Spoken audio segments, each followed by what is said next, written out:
عرضی دعویٰ میں لکھے جائیں گے اور واپسی قبضہ کی بھی استدعا کی جائے گی۔ ڈیکلریٹری سوٹس جو ہیں صرف ایسے معاملات کے بارے میں کیے جاتے ہیں جن کو قانونی حیثیت حاصل ہوتی ہے، اور ایسے معاملات میں جنہیں کوئی قانونی حیثیت نہیں حاصل، قانون ان کو نہیں مانتا، تو وہ سوٹ فار ڈیکلریشن میں ڈگری حاصل نہیں کر سکتے۔ اگر کوئی شخص کسی دستاویز جس میں وہ فریق نہ ہو تو ڈیکلریشن سوٹ فائل کر سکتا ہے کہ یہ دستاویز باطل ہے یا وائڈیبل ہے، اور وہ اس کا پابند نہیں ہے بلکہ اس کے حقوق کے بالکل منافی ہے، اور اگر وہ دستاویز کے اندر فریق ہے تو وہ دستاویز کی منسوخی کا دعویٰ کرے گا، نہ کہ استقرار حق کا دعویٰ کرے گا۔ یہ ایک بڑا ٹیکنیکل سا پوائنٹ ہے۔ دعویٰ استقرار حق جو ہے یہ ہمیشہ اپنے رائٹ کو منوانے کے لیے دائر کیا جاتا ہے، اور سیکشن 42 کے تحت ڈیکلریشن سوٹ فائل کرنے کے لیے وسیع تر رائٹس جو ہیں وہ ایک مدعی کو حاصل ہوتے ہیں، اور کوئی شخص کسی بھی شخص کے خلاف ڈیکلریشن سوٹ فائل کر کے ڈگری حاصل کر سکتا ہے جو اس کی جائیداد کے حق سے انکاری ہے، اور انڈر سیکشن 42 ڈیکلریٹری سوٹس جو ہیں یہ مکمل طور پر ڈسکریشن آف دا کورٹ ہے، عدالت کی ثوابدید ہے، اور اس میں عدالت یہ دیکھتی ہے کہ واقعی کسی جائیداد کے اندر جو پراپرٹی ہے، سوٹ پراپرٹی جس میں ڈیکلریشن مانگ رہا ہے مدعی، اس جائیداد میں مدعی کے حقوق کو اس بنا پر خطرہ ہے کہ کوئی شخص اس کے حقوق کو تسلیم نہیں کر رہا یا تسلیم کرنے سے انکار رکھنے کا کوئی ارادہ رکھتا ہے۔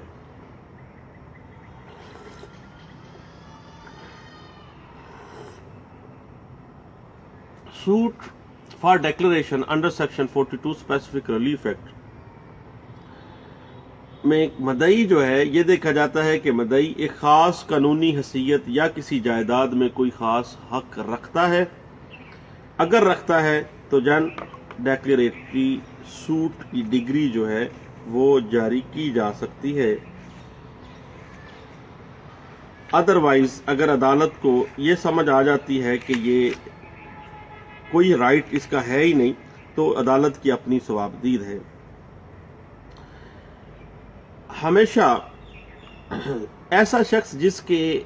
کسی قسم کی کوئی قانونی حیثیت ہے اور وہ اس قانونی حیثیت کو منوانا چاہتا ہے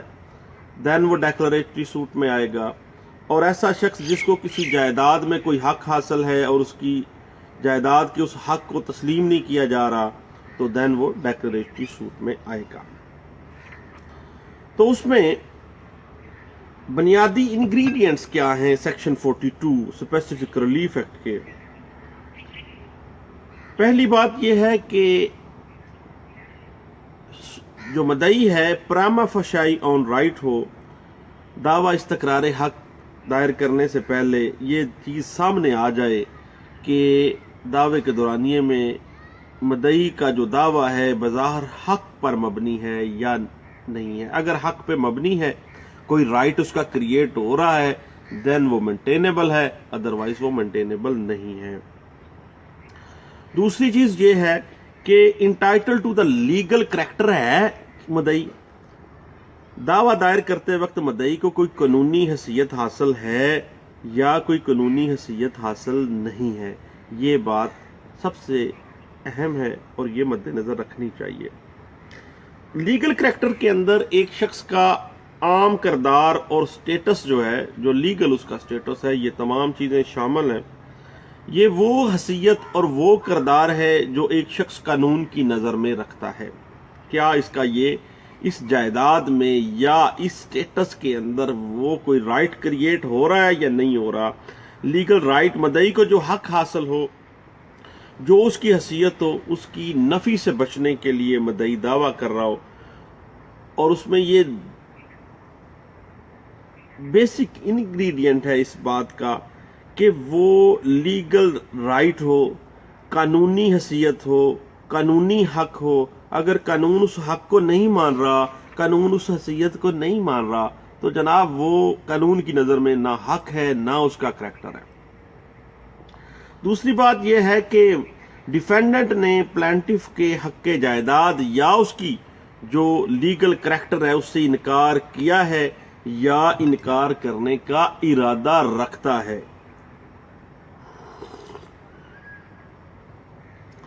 اور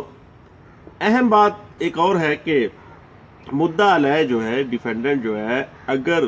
پلینٹف کی لیگل سٹیٹس کو یا کسی جائیداد میں اس کے لیگل رائٹ کو نگیٹ کر رہا ہے، انکاری ہو گیا ہے یا انکاری ہونے کی کوشش کر رہا ہے، تو اس قسم کا جو انکار ہے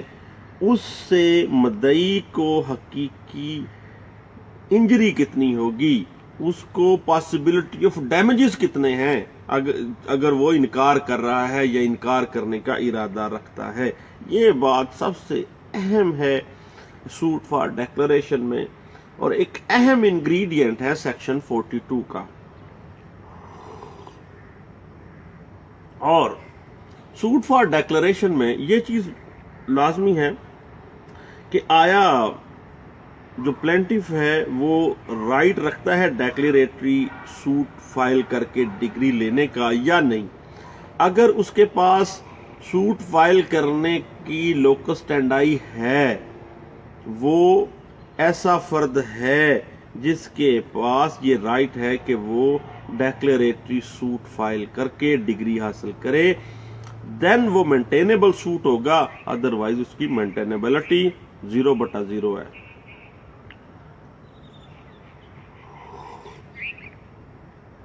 اور اس کے بعد دوستو ایک ڈیکلریشن کے اوپر ایک حد لگا دی ہے سیکشن 42 کے اندر ہی۔ پرووائڈیڈ دیٹ کا ایک لفظ استعمال کیا گیا، کہتا ہے کہ provided that no court shall make any such declaration where the plaintiff being able to seek further relief than a mere declaration of title omit to do so. ایک طرف وہ کہہ رہا ہے کہ ڈیکلریشن میں آ جائیں، دوسری طرف پابندی بھی لگائی جا رہی ہے۔ وہ پابندی کیا ہے کہ مدعی اس سے متعلقہ کوئی دیگر داد رسی حاصل نہ کر سکتا ہے، دین وہ ڈیکلریٹنگ سوٹ میں آئے۔ اگر کوئی اور دیگر داد رسی اویلیبل ہے، اہل ہے، تو پھر وہ اس میں جائے گا۔ اس میں یہ ہے کہ کوئی عدالت ایسی استقراریہ ڈگری صادر نہیں کرے گی جب مدعی دعوے میں محض استقراریہ ڈگری کے علاوہ مزید داد رسی طلب کرنے کا اہل ہو اور وہ اسے ترک کر دے۔ اس میں یہ ہے کہ وہ مزید کوئی فردر ریلیف بھی لے سکتا ہے، لیکن فردر ریلیف کی طرف وہ جا ہی نہیں رہا، اور کسی سائٹ پر non existence of further relief جو ہے وہ اس کے سامنے ہے، اور وہ فردر ریلیف کی طرف نہیں جا رہا، تو وہ اسے اگر ہے بھی تو وہ اس کو ترک کر رہا ہے، دین جو ہے اس کے اوپر ایک پابندی عائد کر دی گئی ہے۔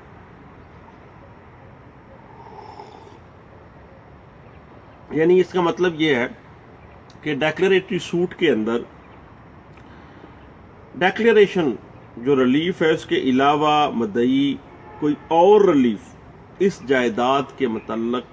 طلب کرنے کا اہل ہے، اس کے پاس رائٹ ہے کہ وہ اور بھی ریلیف لے سکتا ہے، قبضہ بھی مانگ سکتا ہے، طلب کر سکتا ہے، پرے کر سکتا ہے، تو اسے ڈیکلیریشن سوٹ فار ڈگری جو ہے اس کے ساتھ ایسی فردر ریلیف جو ہے اس کی بھی استدعا کرنی چاہیے۔ اگر وہ ایسا کرنا ترک کر دے گا تو عدالت اس کے حق میں محض استقراریہ ڈگری صادر نہیں کر سکتی۔ ایسی دادرسی خواہ مستلزمہ ہی کیوں نہ ہو، کیونکہ اگر ایسی مستلزمہ ڈگری جس کو مدعی ڈیکلیریٹری سوٹ کے ساتھ طلب کر سکتا ہو اور وہ نہ کرے تو دعویٰ اسی صورت میں مینٹینیبل نہیں رہے گا. اس کے پاس جب فردر ریلیف ہے ڈیمانڈ کرنے کے لیے، پرے کرنے کے لیے، لیکن وہ مانگ نہیں رہا، تو بھائی اس کی مینٹینیبلٹی کے لیے لازمی ہے کہ وہ اس کو مانگے.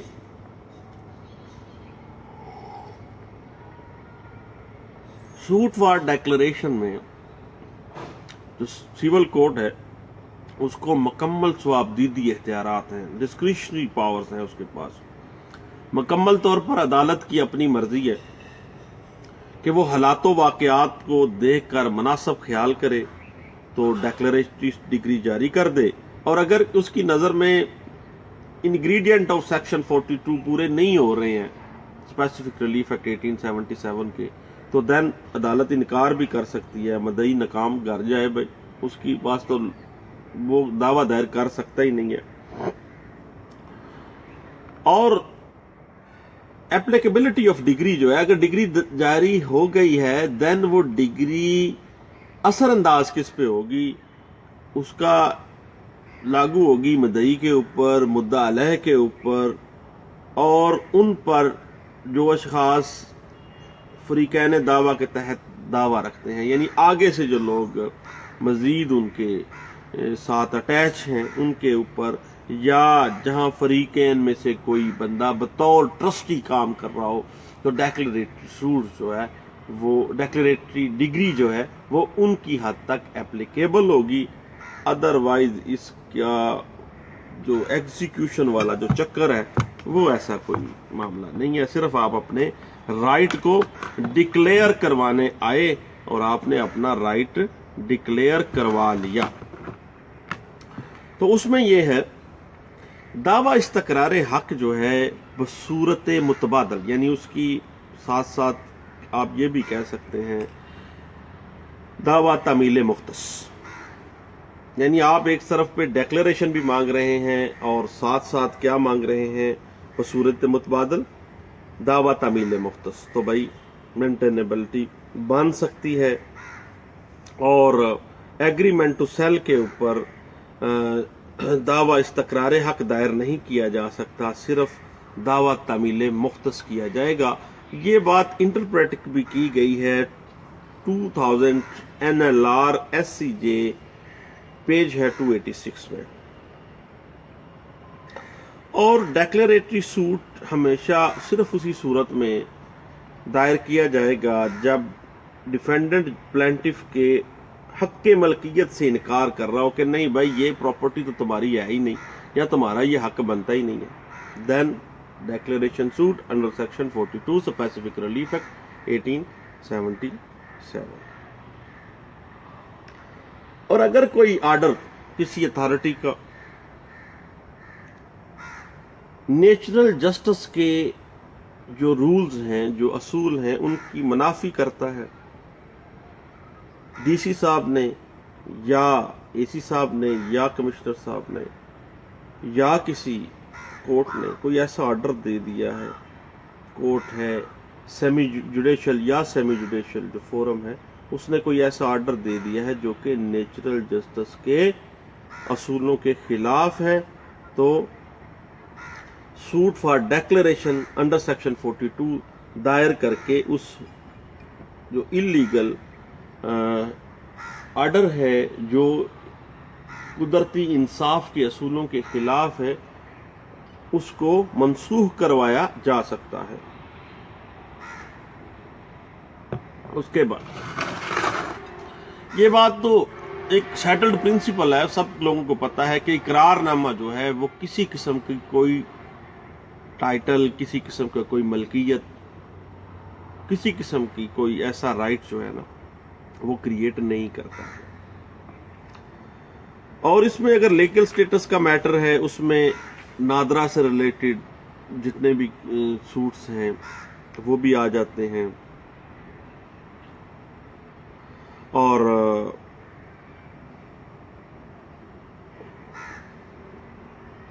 اس میں دونوں پارٹیز جب بھی ڈیکلریٹری سوٹ انڈر سیکشن 42 میں آئیں گی تو اپنی جو پلیڈنگز ہیں ان کی پابند ہے، قطعی صورت پلیڈنگز سے بیانڈ نہیں جا سکتی، ایویڈنس میں بھی اب بیانڈ نہیں جائے گی. اور ڈیکلریٹری سوٹ میں ایک اہم معاملہ جو ہے وہ یہ ہے کہ اس میں جو پلینٹیف ہے اس کو دعویٰ اپنے ثبوت سے ثابت کرنا ہے، اپنے ایویڈنس کے ساتھ، اسٹرانگ ایویڈنس کے ساتھ اس نے ڈیکلریٹری سوٹ میں اپنے رائٹ کو ڈکلیئر کروانا ہے، ثابت پروف کرنا ہے، لیکن اس کو قطعی صورت قانون اس چیز کی اجازت نہیں دیتا کہ وہ ڈیفینڈنٹ کی کمزوریوں سے فائدہ اٹھا کے ڈیکلریٹری سوٹ اپنی ڈگری کروا کے لے جائے۔ ایسی کوئی پروویژن، کوئی قانون اس چیز کی کو سپورٹ نہیں کرتا۔ سوٹ فار ڈیکلیریشن جو ہے اس کے اوپر under section 7 subsection 4A court fee لاگو ہوتی ہے، جس کے مطابق مالیت جائیداد پر کورٹ فیس لگے گی، لیکن اگر وراثت کے کوئی معاملات ہیں تو معاملات وراثت کی ڈیکلیریشن لی جا رہی ہے، دین کسی قسم کی کوئی کورٹ فیس جو ہے وہ عائد نہیں ہوگی۔ کورٹ فیس کے حوالے سے اگر دیکھا جائے تو وہ بات یہ ہے کہ دعویٰ اگر ابتدائی مراحل میں ہی واپس ہو گیا ہے تو کورٹ فیس جو ہے وہ واپس لی جا سکتی ہے۔ اور جہاں تک لمیٹیشن کا تعلق ہے تو suit for declaration under section 42 specific relief act 1877 جو ہے اس کے اوپر آرٹیکل 120 لمیٹیشن ایکٹ 1908 اپلائی ہوتا ہے، جس کے جو میعاد ہے کاز آف ایکشن ارائز ہونے سے 6 سال ہے۔ ڈیکلیریٹری سوٹس ہمیشہ کاز آف ایکشن جس دن ارائز ہوئی ہے، بنائے دعویٰ پیدا ہوئی ہے، اس سے کاؤنٹ ڈاؤن شروع ہو جائے گا اور 6 سال کے اندر وہ دعویٰ دائر کیا جائے گا۔ اگر 6 سال کے بعد دعویٰ دائر کیا جاتا ہے دین وہ دعویٰ ٹائم بارڈ ہوگا۔ اور اگر کسی قسم کا کوئی دھوکہ فریب کا میٹر ہے تو دھوکے فریب کا علم ہونا جس دن ہوا ہے مدعی کو، اس دن سے وہ لمیٹیشن شروع ہوگی۔ اور ایک اہم بات ہے کہ وراثت کے جو معاملات ہیں، وراثت کے معاملات میں جب آپ ڈیکلیریٹری سوٹ فائل کرتے ہیں تو اس کے لیے کوئی لمیٹیشن مقرر نہیں کی ہے، وہ ان لمیٹڈ ہے، جب دل کرے جناب جتنی مرضی ٹائم گزر جائے کیا جا سکتا ہے، اس میں کوئی نہیں ہے۔ اس کے بعد جو کو شیئرر ہے نا، اس کے کو شیئرر کے خلاف بھی ڈیکلیریشن اگر آپ نے لینا ہے تو کوئی میعاد نہیں ہے اس کی بھی۔ تو آرٹیکل 142 لمیٹیشن ایکٹ 1908 کہتا ہے کہ جو ٹائم بار ہونے کا برڈن آف پروف ہے نا، وہ ہمیشہ ڈیفینڈنٹ کے اوپر ہوگا کہ وہ ثابت کرے کہ جناب مدعی دعویٰ کرنے آ گیا لیکن ٹائم بارڈ ہو گیا ہے۔ اب یہ بات چونکہ فیور کر رہی ہے ڈیفینڈنٹ کو، تو ڈیفینڈنٹ جو ہے وہ باؤنڈ ہے انڈر آرٹیکل 142 لمیٹیشن ایکٹ 1908 کہ وہ جناب ثابت کرے گا، برڈن آف پروف اسی کے اوپر ہے کہ جناب یہ ثابت کرو کہ یہ دعویٰ جو ہے وہ ٹائم بار ہے۔ تو یہ چند چیزیں تھیں ڈیکلیریٹری سوٹ کے حوالے سے جو صبح جناب چائے پیتے پیتے میں نے کہا اپنے دوستوں سے شیئر کرتے ہیں۔ تو چھٹی انجوائے کر رہے ہیں جناب، چھٹیاں ہو گئی ہیں، آج ہم نے تو کر لی ہے جناب۔ بہت شکریہ جی، اللہ حافظ، تھینک یو۔